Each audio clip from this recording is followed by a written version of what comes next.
Hi, my name is Patrick Hancock. I am an English teacher, 10th grade English teacher at Junction City High School in Junction City, Kansas. And I have really learned a lot about incorporating technology into my class, both this semester and over the last couple months in my virtual classroom environment as a remote teacher. And the thing about technology is you'll always make mistakes and you've got to learn from them. So, one thing I've learned is that screencast-o-matic videos have a 15-minute maximum length on them. So, I have learned that I really need to optimize my time as I go through and show you my portfolio showcase. So, as we look at the communication page of my portfolio, I created a lesson that uses Flipgrid um, to respond to literature. And it takes the idea of a dialectical journal and it has students respond to a specific quote from the play using a Flipgrid video. So, whereas there typically be a piece of paper divided in half, quotes on one side, comments on another, this gives students a way to create a video that uses that dialectical journal process. And so this was something I was able to share with my colleagues. And so I feel that the standard this lesson demonstrates is I'm able to kind of model for colleagues the identification, exploration, evaluation of new digital resources and tools for learning. I was able to try out Flipgrid and identify it as something that is really effective and an engaging way to involve students, especially remote students, in the learning process. Okay, next we move on to collaboration. And collaboration, this was incredibly exciting. And for me, this was an example of collaborating and co-learning with students to discover and use new digital resources. And definitely we had some technology issues with this one, but we got through it. We used VoiceThread. And I created on VoiceThread, there's a video of me performing the dagger speech from Macbeth. And so students, all these little dots you see here are students who picked a certain point in my speech to respond to. And they could respond with a typed response, they could record a response. It's really cool. Not many students did the recorded response, but it's really cool when they do. It actually pauses your video and then you see the student show up within that video. So this was an incredibly exciting collaboration process and a true authentic learning experience that leveraged technology. So uh, the idea was that students could really interact with this speech and respond to it in any number of ways. They could research something from the speech. They could comment on a specific quote. They could ask a question. And the collaboration piece, essentially, we took this very difficult speech that was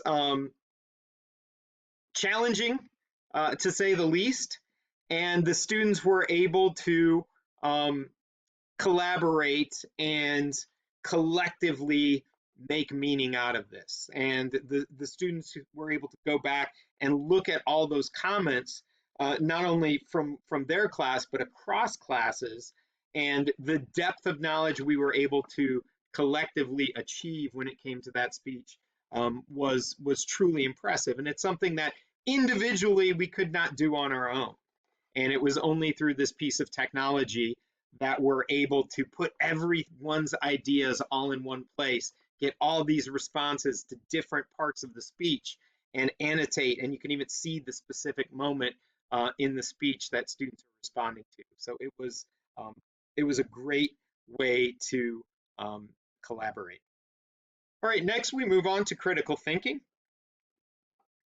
And in the process of critical thinking, I feel I was able to generate and design a learning activity that aligns to the content area standards, but also uses the digital tools and resources to maximize active, deep learning.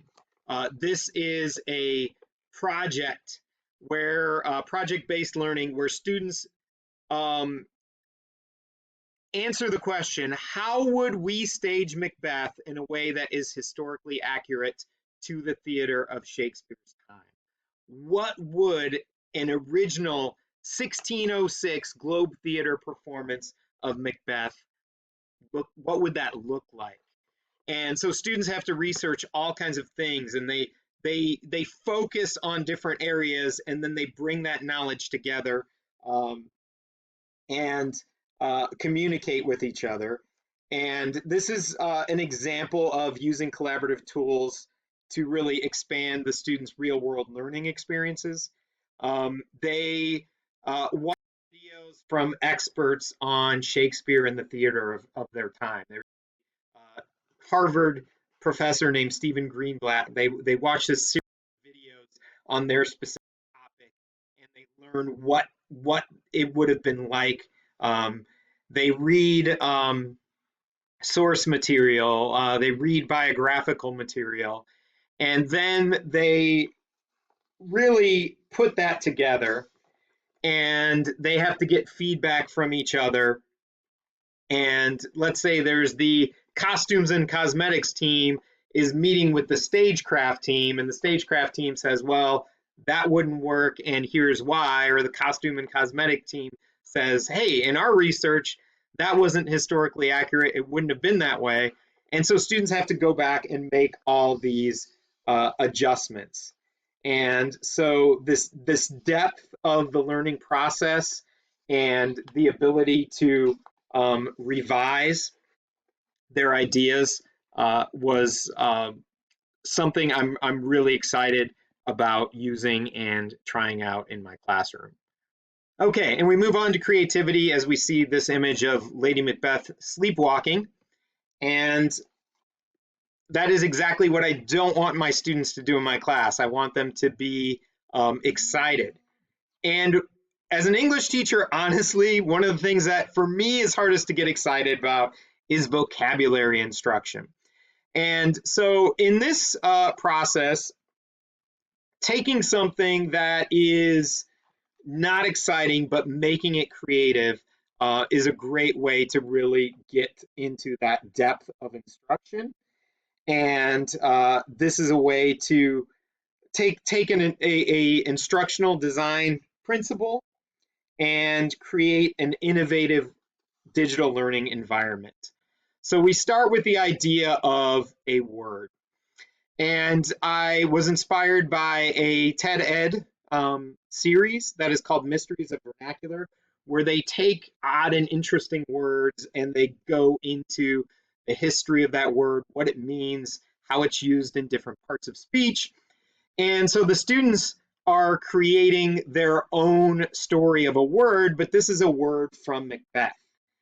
And the depth of understanding is through the fact that they're not just looking up the dictionary definition, not just finding the etymology, they're actually creating a story of a word, of a Shakespearean word, modeled after this Mysteries of a Vernacular series. And the ultimate task is to figure out why and how Shakespeare was using that specific word in the text of Macbeth. So that sort of problem solving aspect. And for me, this is really creating a learning opportunity for students to learn a word, not just superficially, but really in depth, which for me is a very compelling approach to vocabulary instruction. All right, and we move on to assistive technology. So much of what I'm doing as a remote teacher right now is finding ways for students to be connected to their education.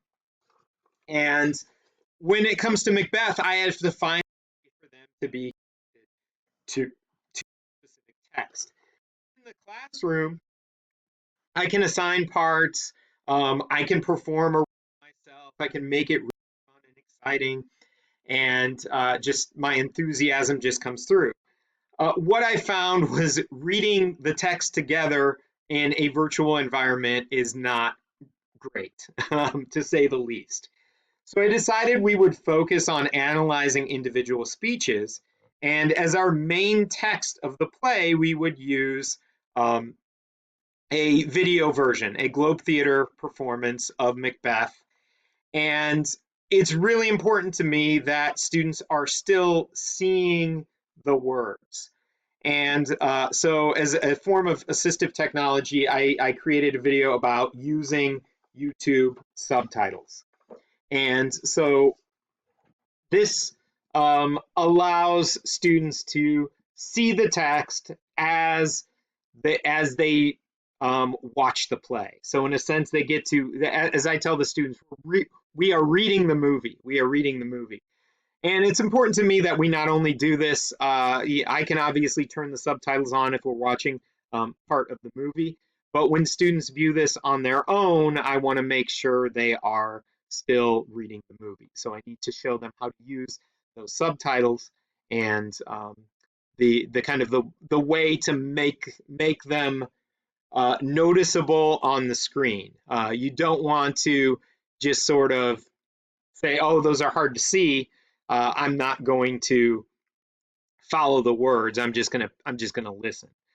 So we talk about how to make those subtitles really stand out. Another assistive technology tool we use is Zoom annotations, and this allows students to ask questions and to draw an arrow on the screen or take a spotlight and point at a specific word or phrase or line. So for my students, being in home learning environments where there's a lot of other things going on, coming on their mic as the older brothers and sisters of the house is not often an option. Their younger brothers and sisters might be on their mic a few feet away. And so this is a great way to involve the students in the process of reading a text. So it's not just me explaining it to them, they're asking questions, they are even drawing and marking the text on the page. For me, my greatest growth was as a designer and facilitator of technology, designing authentic learning activities, that in a way that maximizes active deep learning, and modeling and nurturing creativity and creative expression to communicate ideas, knowledge, and connections. So the assignment, the VoiceThread assignment, is a way I've really created a deep learning opportunity for students to not only collaborate, but really find an exciting way to interact with the text. The Story Jumper assignment is an assignment that takes that design aspect and also the nurturing creativity and giving students an opportunity to use something like Story Jumper to tell the story of a word. But to me, where this really comes together is the project-based learning, where I'm really able to facilitate an opportunity for students to do creativity that is rooted in research and takes historical information to come up with a project and a vision that aims to achieve Shakespeare's original performance of this play. So for me, that was a really exciting an engaging way to facilitate learning and creativity. So all these are available on my Google site for you to take a look at.